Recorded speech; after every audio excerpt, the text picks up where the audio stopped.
ao 20, diz assim: E tomando um pão, tendo dado graças, o partiu e lhes deu, dizendo: Isto é o meu corpo oferecido por vós. Fazei isto em memória de mim. Semelhantemente, depois de cear, tomou o cálice, dizendo: Este é o cálice da nova aliança, no meu sangue, derramado em favor de vós.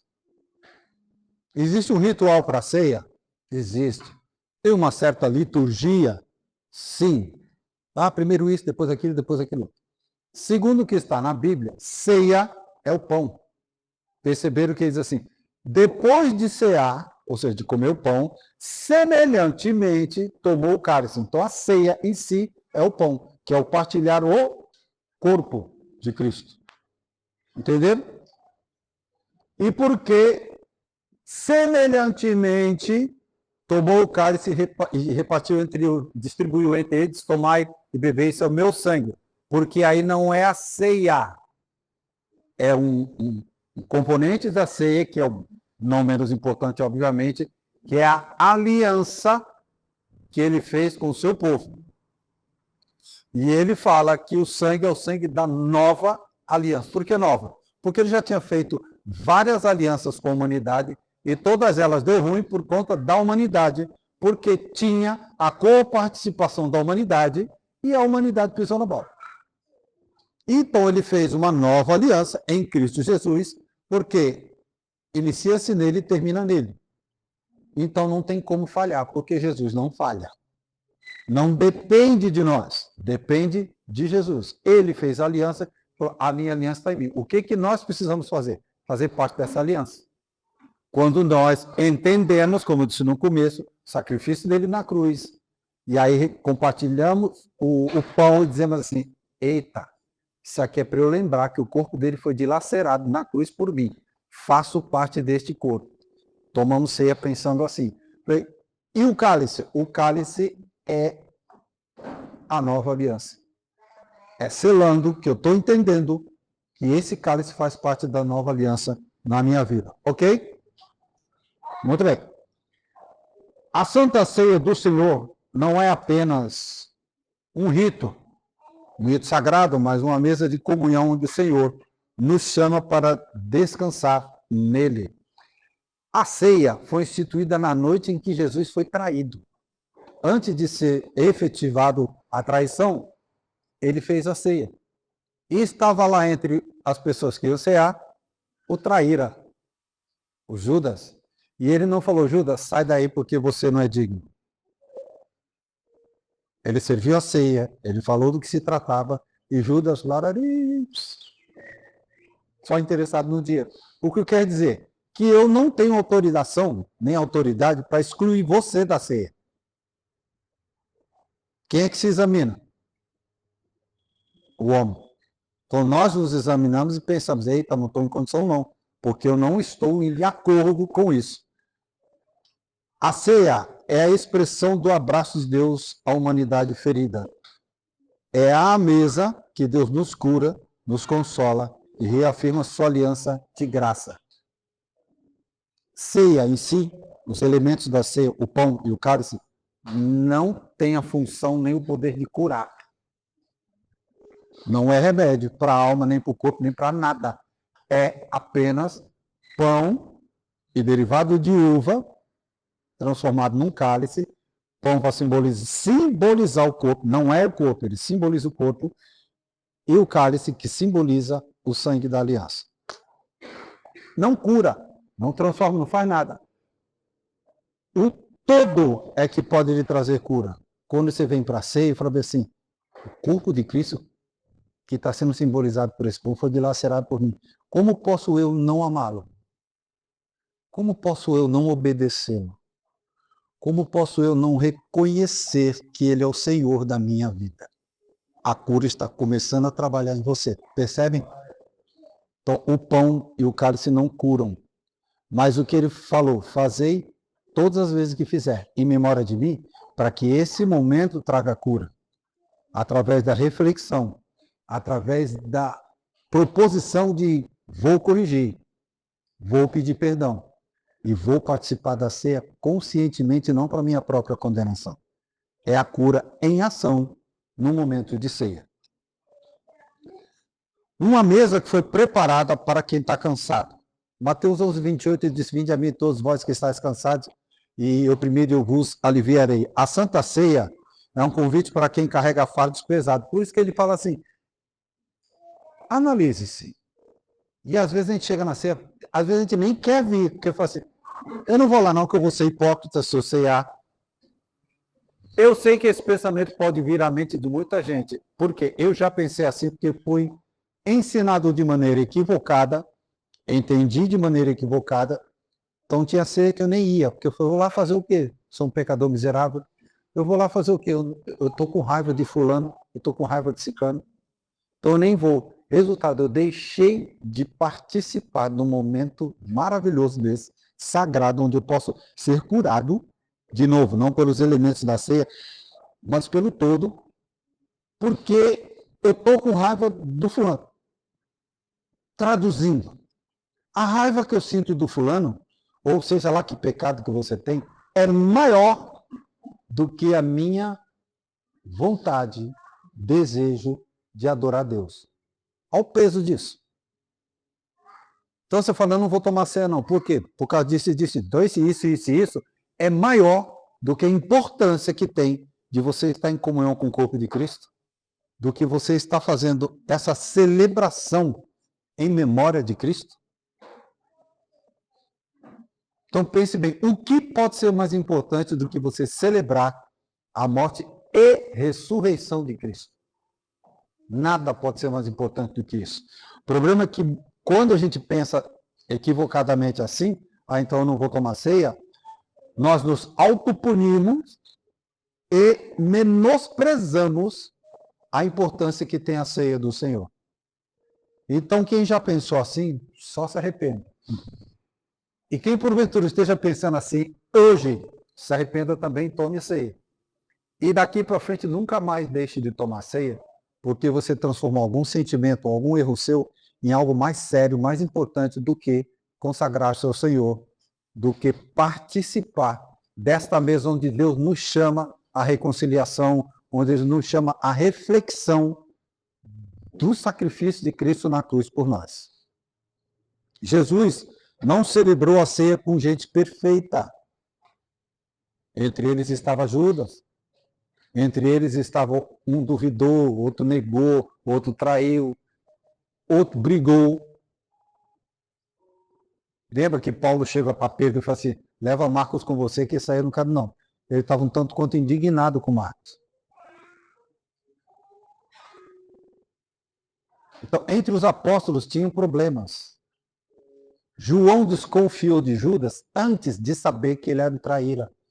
Lá naquela passagem, quando a moça chega lá e derrama, quebra o vaso de alabastro, derrama tudo, ele diz, eita, nós, isso é caro, rapaz. Não era melhor pegar esse óleo e vender para distribuir aos pobres? E aí os estudiosos dizem, então, neste momento, quando ele falou isso, é porque ele sabia, quando o João falou isso, não, vender para os pobres. Ele está afim de roubar. Ó. Tu consegue imaginar eu falando assim, por exemplo, do Felipe, ou o Felipe falando isso de mim, pastor Felipe? O pastor Samuel falou que era para fazer uma festa especial, mas na verdade esse especial é para ele botar no bolso dele. Eu acho que ele está querendo roubar o povo. Vocês escandalizariam se ouvissem isso? Pois é, um apóstolo falou isso do outro. Um discípulo falou isso do outro. Foram julgados e lançados no inferno? Não. Judas foi traíra por conta disso? Não. Era o dia a dia dele, tinha imperfeições. Quando Jesus reuniu todos à mesa, ele reuniu imperfeitos, que nele estavam sendo santificados. Que é o que nós estamos buscando aqui fazendo. Seguindo, como já foi dito alguns domingos, nós estamos aqui seguindo a santificação. Seguindo não é parado, ninguém segue parado. Segue em atividade. Então, nós estamos seguindo a santificação. E essa santificação é através de quem? Do próprio Jesus, que morreu por nós e está sendo lembrado nesta manhã esse sacrifício dele por nós. Deus conhece o cansaço da alma. Ele não exige força. Ele oferece descanso. Você está cansado, esbaforido da das corridas da vida. E às vezes, por conta disso, você fica tenso, você fica sem força mesmo, desanimado, sem pique. E fala assim, cara, eu vou para o culto porque eu não quero administrar o peso de por que não fui. Eu fui dormir tarde, eu estou cansado, eu não queria ir, a minha vida não está boa, minhas finanças, minha saúde, meu casamento, meu sei lá o quê. E aí você está naquela canseira, e aí você ouve Deus e fala assim, vamos lá, meu, força, maluco, força na peruca, levanta aí, Dandara. É isso que ele faz? Aí ele fala assim, vinde a mim os cansados e oprimidos, eu vou te aliviar. Então ele não mete o dedão na sua cara, aí tá cansado por quê, maluco? Fica zoando a vida toda, aí depois, na hora de me adorar, você se cansa? Não, ele te traz, te chama para o descanso. Aí, quando você estiver no descanso, naturalmente o Espírito Santo vai dizer assim, viu como vale muito mais isso do que você ficar se cansando com coisa que não presta? É diferente do diabo que a coisa. Eu falei, aí, maluco, você passa o tempo todo na farra, só festa, só bagunça, só isso, só aquilo. Aí agora tá cansado, não, para servir seu Deus. É melhor nem ir. Deus não faz isso. O Espírito Santo fala, vem cá, você está cansado e oprimido, que eu vou te aliviar. Ok? Quando você estiver descansando em Cristo, aí você vai perceber o valor do seu tempo, o valor da sua vida para Ele. E saber que você precisa remir o tempo, que você precisa melhorar a sua qualidade de culto, que eu sempre digo, o culto não é necessariamente este momento, é o dia a dia, o culto com o Senhor. Aqui nós vemos para transbordar, para celebrar a Cristo. Amém? Muito bem. Outro, uma mesa onde todos cabem.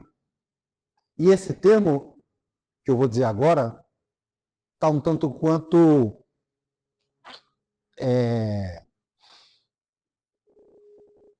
como eu vou dizer, só um instante. Marcos, por favor, tira o som de fundo que eu me atrapalho. Né? Que canta com fundo, mas eu viajo na música e acabo perdendo o que eu estou falando. Eu sou das antigas. Agora sim, agora eu esqueci o que eu estava falando. Sim, então, gente, eu esqueci o termo. Inclusiva.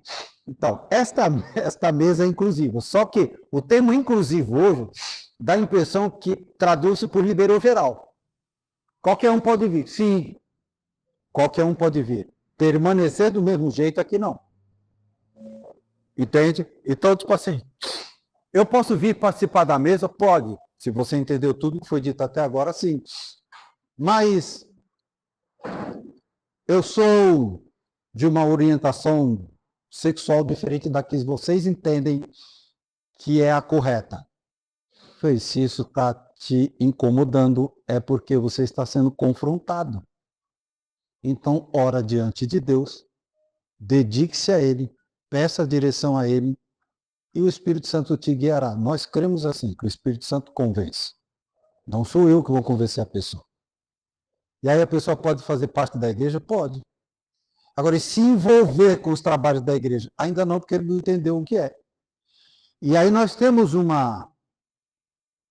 de costume, digamos assim, na falta de uma palavra melhor, que o crente ele acha que, por exemplo, uma pessoa que tem uma orientação homoafetiva, e ele é biologicamente homem, ele só está convertido quando ele casar com uma mulher. Não.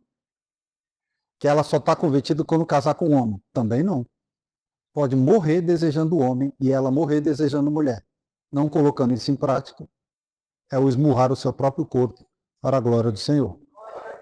Isso significa dizer que essa pessoa tem que ser abraçada, que essa pessoa tem que ser amada por nós, que essa pessoa não tem que ser discriminada por nós, que essa pessoa tem que ter igual valor, porque o sangue de Jesus Cristo foi derramado na cruz por todos nós.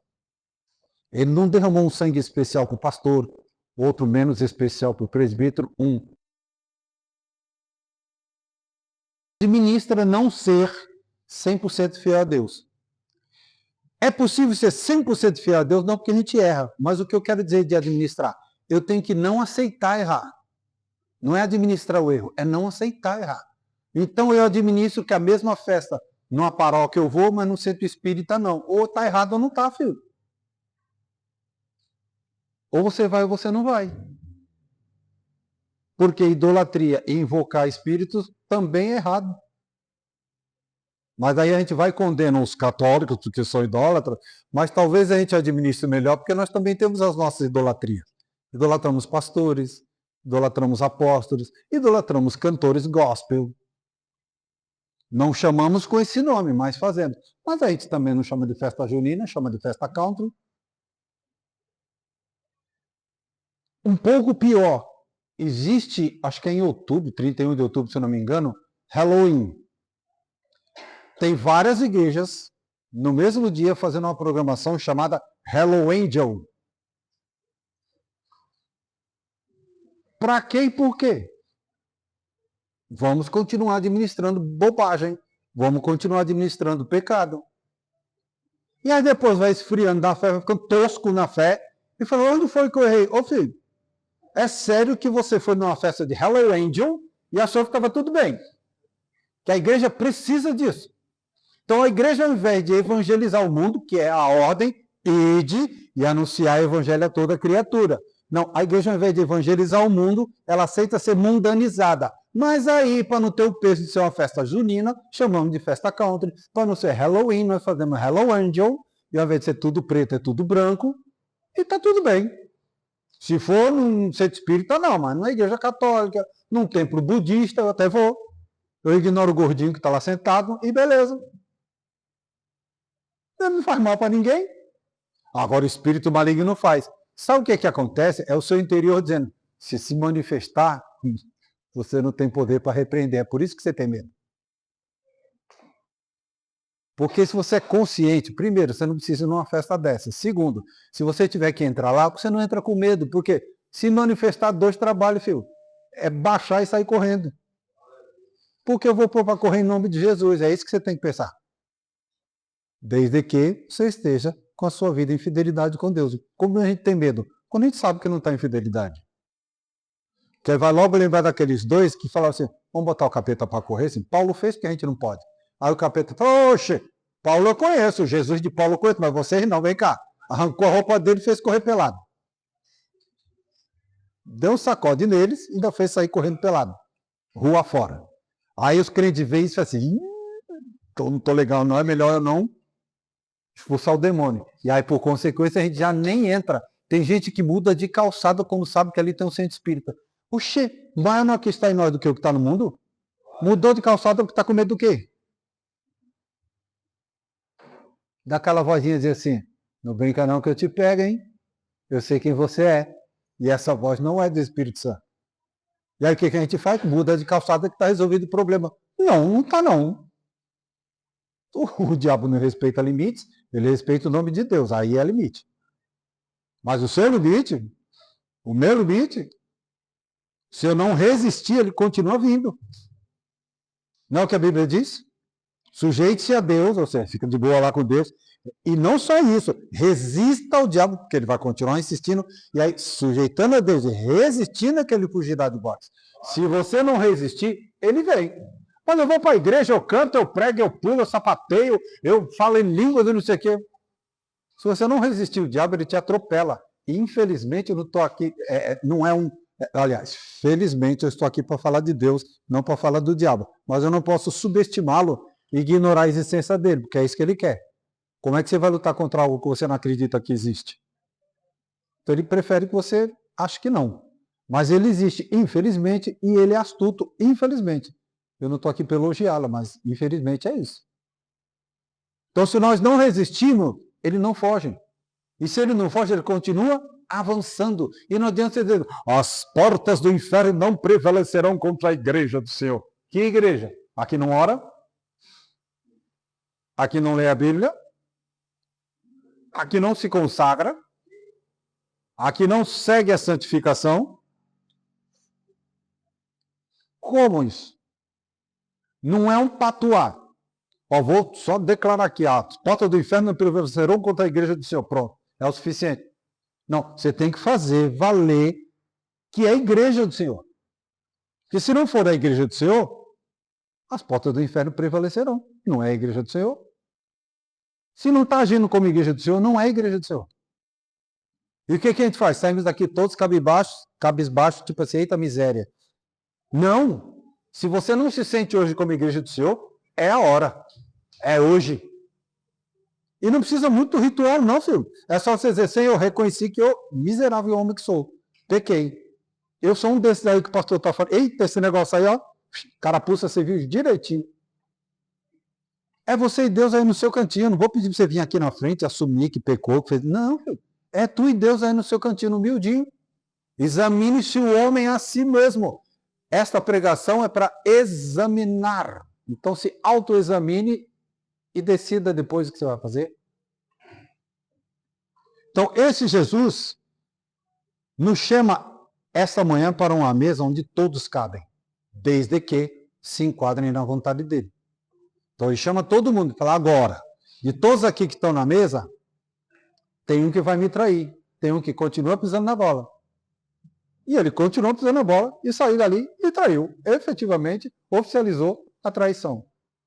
Então, veja bem, na presença do próprio Cristo, tinha alguém que simplesmente o ignorou. Teve a chance de se arrepender e não se arrependeu. Então, não é diante de mim que você vai se santificar, porque eu sou pastor. É diante do próprio Deus. É tu e Deus. Por isso, volto a dizer o que está escrito na Bíblia. Examine-se o homem a si mesmo. Marido não examina a mulher, mulher não examina marido. Você pode ter saído de casa com a sua esposa e saber que ela pensou umas besteiras, ou até verbalizou, ou ele pensou umas besteiras, até verbalizou, que o incapacitariam a cear. Mas você não sabe, desde que entrou aqui, se ela já se arrependeu. Então, nem marido pode dizer, eu vi que você fez isso, mas vai tomar ceia, maluca. É para sua própria condenação. E aí, doido, eu estou sabendo. É assim mesmo. Cada um examina-se a si mesmo. Não sei o que está no coração da esposa. A esposa não sabe o que está no coração da esposa. Se no último instante falou assim, eita Deus, eu quero cear, mas eita, o que eu fiz hoje de manhã não está legal. Meu pai amado. Mas se eu entendi agora, eu vou corrigir isso aí na minha vida. Eu quero fazer parte da mesa, eu não quero desprezar a mesa do Senhor. Mas também jogar de qualquer jeito, não. Então eu vou mudar minha vida já. Pronto. Você nem precisa avisar para o seu marido que você mudou. Você nem precisa avisar para a sua esposa que você mudou. Você não precisa avisar para o seu pai, para a sua mãe, para o seu filho que você mudou. A quem interessa, você já disse, esse é Deus. A mesa da ceia é inclusiva, compassiva e restauradora.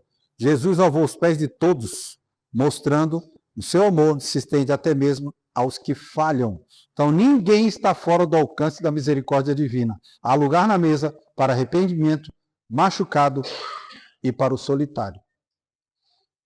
Se arrependeu, está todo estrupiado, todo machucado na alma, está se sentindo só. À mesa do Senhor, você será recebido com consolo, com conforto, da presença do próprio Senhor. Então, quando nós fazemos isso em memória dele, imagine uma mesa onde todos nós estamos assentados, fazendo parte, e ele está junto, porque ele morreu, fato, mas ele ressuscitou e vivo está. E aí, como nós cantamos, porque ele vive, posso crer no amanhã, e no depois da manhã, e no outro amanhã, e no outro amanhã, só porque ele vive. Estamos aqui celebrando a morte dele com choro, com tristeza? Não. Estamos aqui em memória daquilo que ele fez, reconhecendo o sacrifício dele e valorizando o sacrifício dele. Por quê? Porque é necessário, foi a ordenança que ele deu. Se ele não tivesse dado essa ordenança, nós certamente teríamos esquecido. Uma mesa que aponta para a esperança. 1 Coríntios capítulo 11, 26 diz, porque todas as vezes que comeres este pão e beberes esse cálice, anunciais a morte do Senhor até que venha. E a nossa esperança é a vinda do Senhor. Tem um hino na harpa. Meu tempo de Lourdinha, que diz assim, nossa esperança é sua vinda, o Rei dos Reis vem nos buscar. Nós aguardamos Jesus ainda, até a luz da manhã raiar. Jesus sim vem. Essa é a nossa esperança. A volta de Jesus. E pegando um gancho naquilo que eu disse há uns domingos, não sei se foi passado ou retrasado, das historinhas, das discussões em internet, de um doutor em teologia, de um PhD em divindade, e lá e fala uns negócios bonitos, umas discussões, já vi vários embates em podcasts da vida, a igreja vai ser arrebatada antes ou depois da tribulação, a igreja é milenista, é pós-milenista, é mesomilenista, é mesopós, não sei o quê, tem um monte de nome, que a teologia dá um monte de nomezinhos diferentes. E aqui não é uma crítica à teologia, nem vou entrar no mérito da questão, porque também não é o alvo da pregação, mas olha só. Pergunte-se antes de entrar numa discussão dessa. Se eu descobrir que a igreja vai passar pela tribulação, o que muda para mim? Se eu descobrir que a igreja não vai passar pela tribulação, o que muda para mim? Se eu descobrir que é meso, é um pouco, vai passar pelos 3 anos e meio primeiro, que é da tribulação, mas não vai passar pela grande tribulação, que são os próximos 3 anos e meio. O que muda para mim? A pergunta que eu tenho que fazer é, ninguém sabe a verdade, que o assembleano pensa de um jeito, o batista pensa de outro, o presbiteriano pensa de outro, o metodista pensa de outro, tem pelo menos umas 15 linhas de raciocínio e entendimento sobre tribulação e grande tribulação, se arrebata, se não arrebata, se vai, se fica, se a igreja passa, se não passa. Você só tem que se perguntar o seguinte, o que tiver determinado por Deus, não pelo entendimento da teologia, eu estou pronto para passar? Se Deus escolheu que a igreja vai passar pela tribulação, o que eu faço? É isso que eu tenho que saber. Eu estou pronto para passar o que Deus determinou que eu passe.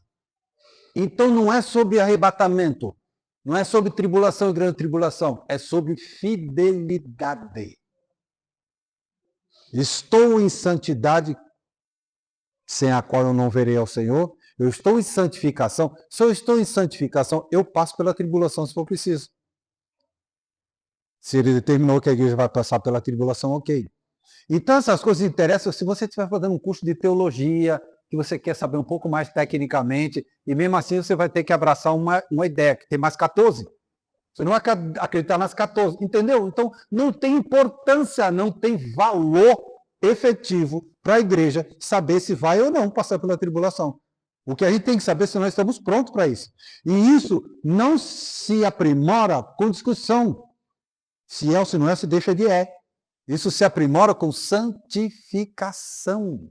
E isso vem através do aprendizado da palavra. Então, ao invés de eu ficar aqui alimentando discussão, eu tenho que alimentar salvação. Eu tenho que alimentar conhecimento da palavra no que é importante para a manutenção da nossa santificação em Deus.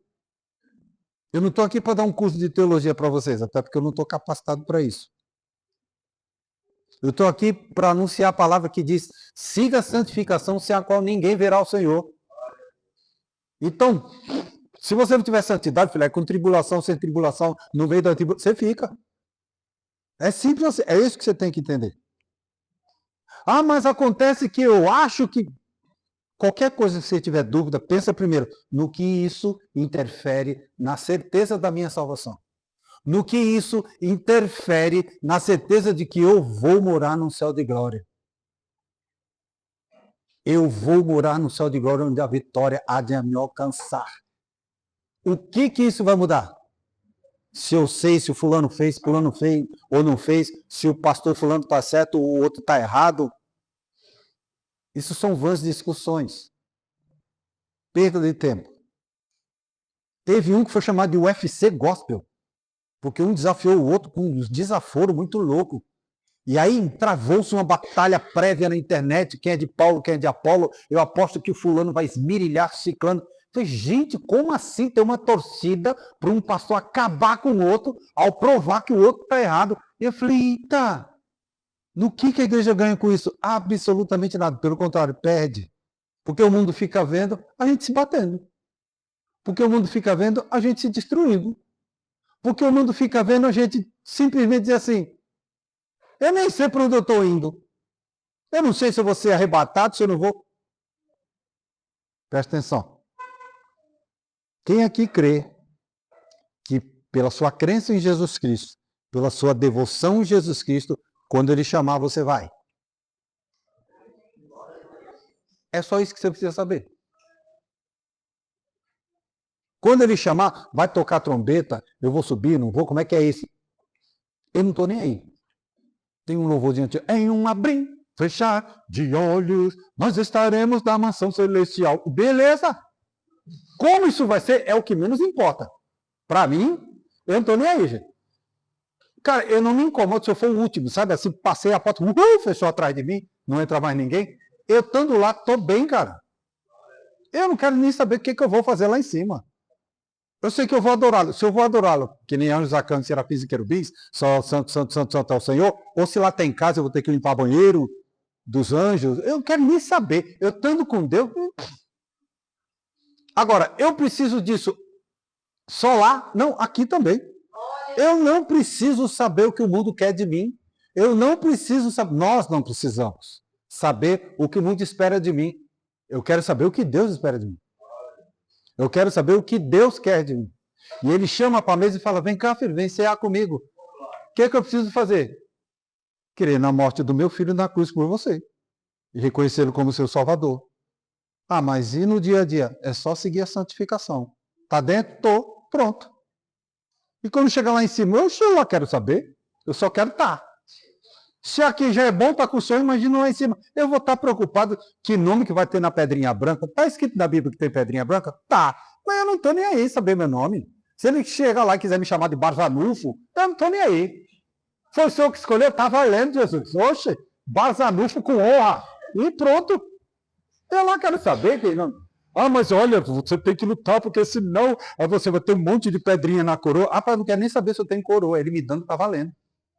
E o tamanho da coroa pouco me importa. E qual é a parte que você não entendeu? Que eu só quero estar com ele na glória. O resto, ele dá o que ele quiser. Eu vou lutar por galardão? Não. Eu vou lutar pela minha salvação. Não no sentido de perder ou não, mas no sentido que nós temos que evoluir a salvação. Já a Bíblia diz isso. Que eu tenho que buscar santificação. É isso que eu vou fazer. Se isso vai gerar coroa e galardão, é só consequência. Eu não tenho que fazer troca com troco. Eu não tenho que fazer porque eu vou receber. Eu faço porque a glória dele faz com que ele mereça ser servido com o nosso melhor serviço, com a nossa melhor dedicação, com o nosso melhor amor que nós pudermos dar para ele. Sem medo de ir para o inferno e sem o exclusivo interesse do tal do galardão. Porque aí a troca com o vou fazer o que o senhor prometeu me galardão. Se eu não prometesse, eu não estaria, não. Não, eu vou fazer porque o senhor merece. O senhor me ama tanto, que o mínimo que eu tenho que fazer, no mínimo, o máximo para te agradar. E aí, quando eu perceber que eu não fiz o meu máximo, eita, eu tenho que me corrigir. Por quê? Para os irmãos perceberem que eu sou santo, eu não, irmão, estou preocupado com essa sua interpretação. Não estou preocupado com o que você está pensando. Nesse sentido, não. Eu tenho que estar preocupado em ser exemplo para a glória de Deus, não porque eu tenho que ser bom para vocês. Então, tudo que eu fizer, não estou preocupado com ninguém. E quando eu digo ninguém, ninguém mesmo, nenhum ser humano do planeta. Eu não tenho que estar preocupado. Eu tenho que me preocupar, sim, em ser espelho, em ser imitador de Cristo, para não causar escândalo a você por causa da sua alma, não por causa da minha. Por causa do risco de você se escandalizar e pecar, não por minha causa. Eu tenho que buscar santificação. E você, idem. Ixi, faz isso não, o pastor está olhando. Puxa, antes do pastor olhar, Deus já viu, irmão. Então, a sua preocupação não é que o pastor viu ou não viu. É com Deus. Você não tem que se preocupar com a minha opinião. Você tem que se preocupar em agradar a Deus. Respeitar o pastor, ok. E não estou aqui advogando em causa própria, você tem que respeitar todos eles, não só eu. Se ele está colocado nessa função porque Deus chamou, então respeite Deus. Deus colocou como pastor, beleza. Mas não é porque ele é pastor. É porque você tem que agradar a Deus. E aí você não entristece o coração do pastor quando ele vê que você está qualquer nota. E que você desprezou todo o trabalho que ele teve de te visitar, de conversar, de te telefonar, de mandar mensagem, de te ajudar, de fazer vaquinha com os irmãos para comprar seu remédio, sei lá. Coisas que a igreja faz, que o pastor faz, etc. Não. Então, o nosso interesse na opinião dos irmãos não tem que ser porque o irmão, o que o irmão vai pensar. Não, como eu vou conduzir o irmão a pecar. Então, a minha preocupação é com a vida dele, não é com a minha. A minha eu tenho que estar com Deus. Agora, se eu faço a vontade de Deus, eu vou me preocupar que o irmão vai se escandalizar? Não. Estou fazendo a vontade de Deus. Agora, se ele escolheu escandalizar comigo fazendo a vontade de Deus, o problema é dele, não é meu. É simples assim. Eu tenho compromisso com quem pensa a respeito de Deus da maneira que eu penso. Senão eu deixo de existir. Será quantos milhões de religiões tem?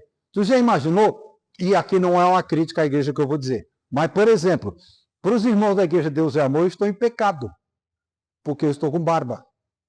Para a Assembleia de Deus lá da CGABB, eu também estou em pecado, porque foi condenado de novo o uso de barba. Então já estou condenado, vou para o inferno. Ah, então vou ter que tirar a barba porque os irmãos da Assembleia se escandalizam. Não, não sou assembleiano. Mas se ele pecar? Oxê, foi a escolha dele. Ele está me condenando pela régua dele, não pela minha. Eu não tenho que ter tipo, senão já era, irmão. Senão o adventista vai dizer, tu vai para o inferno porque você trabalhou sábado. Aí eu vou e condeno, aí vem o Batista e condena a congregação cristã no Brasil porque ele toma vinho. Congregação toma vinho? Você é batista, não toma? Não toma, irmão. Agora você vai ficar pecando por causa do outro. Ou fulano disse que é crente, mas soltou um palavrão. Ore por ele. Não condena, não. Não ache certo, obviamente. Mas não condene. Só segue a santificação. E o só não é porque é simples, não. É pesado seguir a santificação. É só isso que a gente tem que fazer. A gente não está conseguindo. Ainda fica perdendo tempo com os outros, com discussões frívolas. Ué, gostei desse nomezinho. Então, como eu estava dizendo, então, a dor não tem a última palavra na vida do crente. Então, a dor da solidão, a dor da tristeza, a dor da insignificância, ninguém olha para mim, ó vida, ó céus, ó azar, ninguém me ama, ninguém me quer. Deus te ama e Deus te quer. Venha como estás, só não tem que permanecer do jeito que chegou. E às vezes a gente fala assim, bom, aqui ninguém vai sair do jeito que entrou. E às vezes a pessoa não sai do mesmo jeito, porque sai pior do que entrou. Porque além de não tomar posse da bênção, ainda se sentiu acusado, se sentiu não abraçado, saiu pior.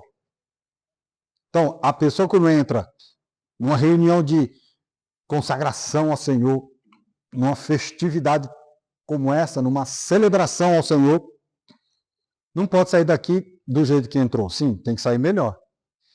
Pior nunca. E o que a gente vai fazer? Agradar todo mundo? Não, pregar a palavra.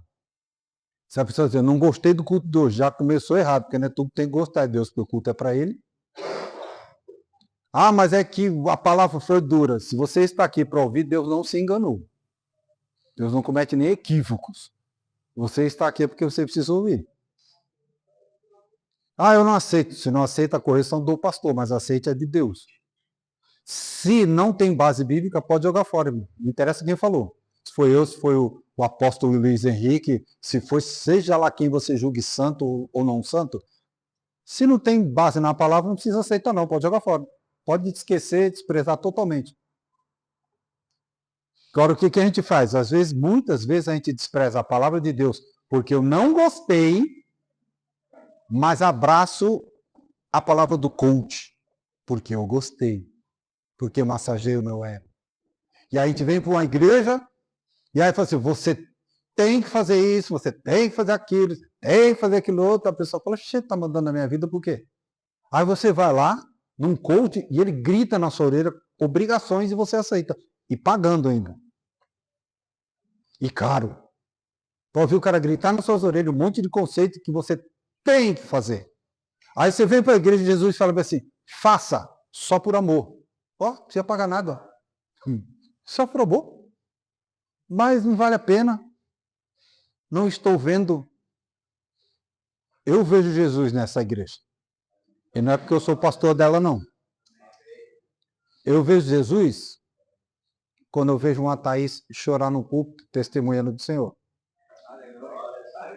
Eu vejo Jesus como uma Cida toda tímida, que só Deus sabe a força que ela teve que reunir para subir aqui e dar um testemunho, e ela sem avisar, sem pedir, no impulso subiu e falou, eu vou falar.